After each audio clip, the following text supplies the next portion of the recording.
A Bíblia não nos descreve o seu nome, só diz que ele era filho de Timeu. Mas uma coisa eu sei, que mesmo quando muitos não conhecem o nosso nome, mas o Senhor conhece cada um de nós pelo nosso nome, para a glória de Deus. Em Marcos, no capítulo 10, versículo 46, vai dizer que Jesus estava saindo da velha Jericó para a nova Jericó, e ali Jesus estava, meus amados irmãos, passando pelo caminho, e ali ia seguindo Jesus a multidão e também os discípulos.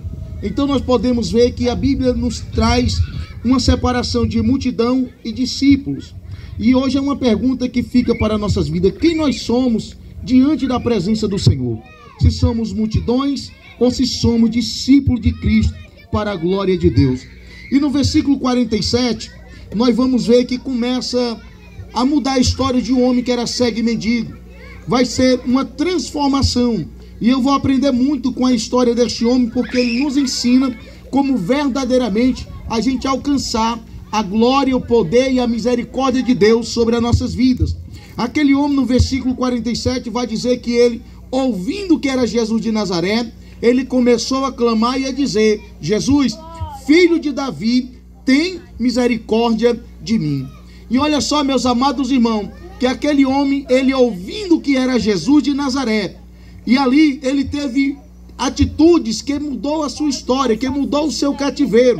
E olha só, que a primeira coisa que aconteceu, ele ouviu falar que era Jesus. E nesta noite nós estamos falando aqui de um Jesus que salva, que liberta, que transforma o homem, que faz acontecer coisas novas na vida de quem crê, na vida de quem acredita no poder e na glória de Deus. E podemos ver, meus amados irmãos, que aquele homem ali, depois de ele ouvir falar que era Jesus de Nazaré, ele toma uma posição que vai realmente trazer para a vida dele a atenção de Cristo. E qual é a posição? Ele começou a orar. E a oração, ela muda cativeiro. E quem ora, quem clama, quem busca pela graça e a misericórdia de Deus, ele sempre alcança o favor imerecido do Senhor. E olha só, que aquele homem estava sentado na beira do caminho. Jesus ia passando pelo caminho, mas ele era cego e ele era mendigo. Era um homem desprezado, era um homem humilhado. Ele precisava sempre de um favor de alguém para que ele pudesse se sustentar a cada dia. E olha só, meus amados irmãos, nós podemos ver hoje, quando a gente vê uma pessoa no meio de uma rua, que é mendigo, ele sendo cego, como é que você olha para ele? Qual é a atenção que nós damos para ele? Eu posso deduzir, meus amados irmãos, e conjecturar que muitos desprezam um homem que é cego, muitos desprezam um homem que é mendigo. Muitas vezes a gente não dá nem atenção para o sofrimento daquela pessoa. Mas uma coisa eu quero dizer: não importa qual é a tua luta, qual é o teu problema, o importante é que Jesus vê, e Ele sabe e Ele conhece a tua dor e o teu sofrimento para a glória dEle. E aquele homem, ele, meus amados irmãos, ele tomou uma atitude muito importante. Ele era cego e ele era mendigo. Ele não via, mas ele conseguia ouvir que Jesus ia passando naquele lugar. Talvez você esteja dentro da sua casa hoje e você está ouvindo que Jesus, ele também está passando por essa vila para a glória de Deus. E se você fizer como aquele homem fez, talvez o seu cativeiro, talvez o vício caia por terra, as drogas caia por terra. Eu não conheço a sua escravidão, mas eu conheço um Jesus que liberta homens e mulheres que clamam por ele no dia da sua angústia e da sua adversidade, para a glória do Senhor. E aquele homem era cego e mendigo, homem desprezado, humilhado, mas ali, para a glória de Deus, ele começou a clamar. Eu não conheço a tua vida, eu não sei o tamanho da sua dor, o tamanho da sua angústia, mas Deus te conhece. E você hoje pode vencer o mal. Você pode, se estiver, começar a clamar, começar a pedir a Deus o socorro, pedir a Ele ajuda, pedir a Ele para que Ele transforme. E aquele homem, ele disse: Jesus, filho de Davi, tem misericórdia de mim. Enquanto os homens viam Jesus como filho de Nazaré, mas ele via Jesus como Messias, o enviado de Deus para salvar, o enviado de Deus para libertar, para curar os casos, vida e vida com abundância para a glória de Deus. Enquanto muito via Jesus como de Nazaré, aquele homem via o Messias, o enviado de Deus para mudar a sua história, o seu cativeiro para a glória de Deus. E aquele homem fez algo que muitos não fazem hoje. Ele começou a clamar, ele começou a orar, E preste bem atenção que a Bíblia vai dizer, e ele começou. Talvez você não tenha hoje uma vida de oração. Talvez você não tenha uma vida de clamor, mas nesta noite o Senhor te chama. Nesta noite o Senhor te convida para ter uma vida de oração. Jesus te convida para orar. Jesus te convida para clamar. Jesus convida para que você abra a sua boca e comece a clamar pelo sangue de Jesus, que liberta o homem da escravidão para a glória de Deus. Só que quando nós começamos a clamar, sempre vai ter oposição. No versículo 48 de Marcos capítulo 10, vai dizer que muitos o repreendiam para que ele se calasse. Que muitos o repreendiam para que ele, meus amados irmãos, não orasse, não clamasse mais pela misericórdia de Deus. Mas sabe o que foi que aquele homem fez? Ele não deu ouvido a palavras negativas. Ele não foi dar crédito a aquilo que o inimigo mais ele deseja. Porque eu tenho pregado e tenho dito que é duas coisas que nós temos que decidir na nossa vida: ou se nós oramos, ou se nós nos calamos, ou se nós clamamos e buscamos a presença de Deus, ou continuamos como muitos, só reclamando, lastimando, se vitimizando. O que tem de pessoas se vitimizando, ninguém me ajuda, ninguém se importa comigo. Eu quero te dizer, quando você começa a clamar, tem um que ele é como socorro bem presente na angústia, para a glória de Deus.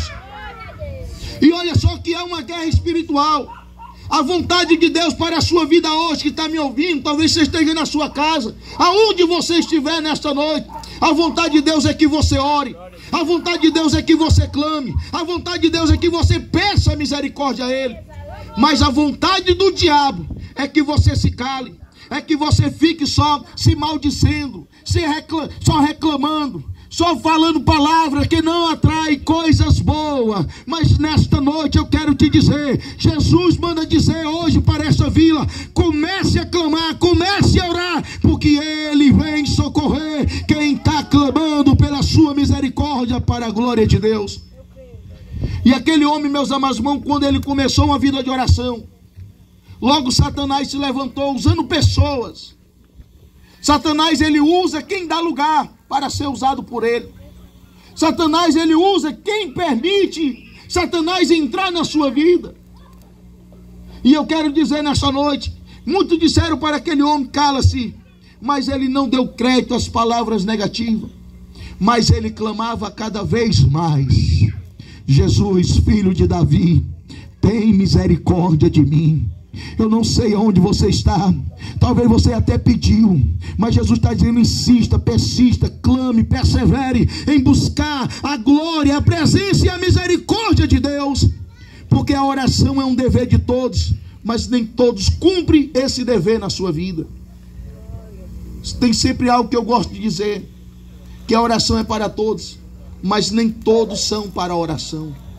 Nem todos desejam uma vida de oração. Nem todos desejam clamar, porque muitas vezes: eu já pedi e nada aconteceu. Irmão, não é só pedir, é pedir, clamar, perseverar, insistir e buscar a presença do Senhor. Eu não sei se você está orando para Deus salvar alguém da tua casa. Continua perseverando, que vai chegar o momento que Deus vai arrancar ele daquele mal, vai arrancar daquele vício, e Deus vai salvar, para a glória de Deus. Deus continua salvando, Ele continua libertando, mas clame mais, ore mais, persevere. E agora, meus amados irmãos, chegou o momento que eu acho o tamanho da humildade de Jesus, que Jesus poderia ter dito assim: irmão de Assis, abre aí que eu quero falar com ele. Poderia ou não poderia mandar aquela multidão e os discípulos abrir? Mas Jesus não fez isso. Sabe o que foi que Jesus fez, pastor Alberto? Ele dizia assim: ei, vem cá, irmão Zezinho, chama aquele homem ali que é cego para mim. Sabe o que Jesus está dizendo? Que Ele conta com a sua igreja para chamar os pecadores até a sua presença. Que Ele conta com o nosso evangelismo, que Jesus conta conosco para convidar as pessoas que estão enfermas, que estão no fundo do poço, que estão em uma vida miserável, para vir até a sua presença. Jesus, olha o tamanho da humildade de Cristo. Ele conta conosco para convidar os pecadores até a sua presença, para a glória de Deus. E o interessante, meus amados irmãos, é que quando foram chamar aquele homem, as palavras que disseram para ele, a primeira coisa que disseram para ele foi: tem de bom ânimo, levanta que ele te chama. Olha só o que disseram para aquele homem: ei, ânimo. Porque muitas vezes a gente só tem uma palavra dura para alguém. Irmão, quem está no fundo do poço, ele precisa de palavra de ânimo, palavra de conforto, palavra que o ajude a sair daquele fundo daquele poço que ele está. Ei, Jesus conta conosco e nós precisamos entender. Jesus manda dizer para pessoas que estão me ouvindo nesta noite: ei, tem de bom ânimo, alegra o teu coração, levanta a tua cabeça, vai em frente, porque Ele quer te ajudar. Ei, tem de bom ânimo nessa noite, tem de bom ânimo para a glória de Deus. Mas só que eu quero dizer mais para quem está nos ouvindo: Ele manda te chamar. Agora chegou um momento mais importante da vida daquele homem, porque ele já estava orando. E eu costumo sempre dizer que é orarmos, mas também temos a ação de obedecer à voz de Cristo. Porque aquele homem, naquele momento, no versículo 50, ele precisava tomar a decisão mais importante da sua vida. E qual era? Era obedecer o convite de Cristo. Como ele diz na sua palavra em Mateus 11, versículo 29, versículo 28 e 29 de Mateus capítulo 11: vinde a mim todos que estáis cansados e oprimidos ou sobrecarregados, que eu vos aliviarei. E tomai sobre vós o meu jugo, e aprendei de mim, que sou manso e humilde de coração, e encontrarei descanso para as vossas almas. Jesus manda te dizer que Ele tem descanso para a tua alma, Ele tem o alívio para a tua vida hoje, mas você precisa tomar a decisão mais importante da sua vida para a glória de Deus.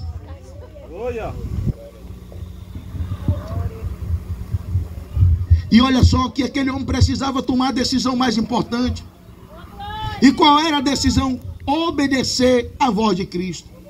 Porque cativeiros só mudarão quando obedecerem à voz do Senhor Jesus. É através da obediência à palavra de Deus, aos seus mandamentos, que os cativeiros cairão por terra. O inimigo vai ter que bater em retirada. É através da obediência à voz de Cristo, porque Ele muda cativeiro de quem obedece à sua voz. E aquele homem decidiu naquele dia. Jesus estava dizendo para ele: agora a decisão é sua. O que você quer fazer? Você quer continuar aí sentado na beira do caminho, cego e mendigo? Ou você quer ir até a... E aquele homem tomou a decisão. No versículo, meus amados irmãos, ali ele se levantou e, lançando de si a sua capa, e levantou-se e foi ter com Jesus. No versículo 50, e ele, lançando de si a sua capa, levantou-se e foi ter com Jesus. Eu quero dizer algo nessa noite, irmão. Tem coisa que tem que fazer somos nós. E aquele homem, a decisão só poderia partir dele. Tem coisas que só pode partir de você. Tem coisas que só você pode fazer. Tem coisa, meus amados irmãos, que Cristo não faz por mim e por você, porque Ele quer também saber qual é a intenção do teu coração para com Ele. Se você o quer ou não quer. Se você o deseja ou não deseja. Se você está disposto a ouvir a sua voz e obedecer, ou simplesmente continuar clamando pelo milagre, mas você não quer Jesus na sua vida. E precisamos entender que aquele homem, ele recebeu do poder romano uma capa. E aquela capa, meus amados irmãos, dava autoridade àquele homem naquele tempo, irmão Zezinho, para ele pedir esmola. E o poder romano, ele hoje representa o poder das trevas.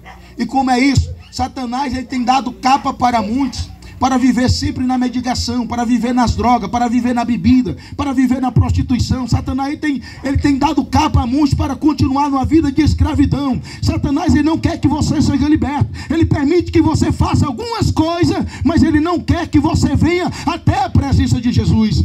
E o poder romano, ele deu aquela autoridade. Olha só, o poder romano não mudou a história daquele homem. O poder romano legalizou o pedido dele de esmola, mas não mudou o cativeiro dele. Não tirou ele da sarjeta, não tirou ele da humilhação, não tirou ele lá do fundo do poço, lá do lamaçal do pecado, da ruína e da perdição. Mas tinha um naquele dia que estava no caminho, e ele está aqui nesta noite. E aquele homem ouviu e desejou obedecer à voz de Cristo. De Satanás: eu não quero mais esta capa. E ele lançou de sobre si a capa e foi ter com Jesus para a glória de Deus. E ele se levantou, e alguém, meus amados irmãos, o apresentou à presença de Cristo. E ali no versículo versículo 51, Jesus vai fazer uma pergunta para ele: o que queres que eu te faça? E olha só que aquele homem ouviu essas palavras de Jesus: o que queres que eu te faça? Só depois de ele obedecer à voz de Cristo. Depois da obediência à voz de Cristo, sempre tem uma pergunta de Jesus para nós. E nesta noite, quem quiser obedecer à voz do Senhor Jesus, e Ele manda te perguntar: o que queres que eu te faça? O que queres que eu te faça para a glória dEle?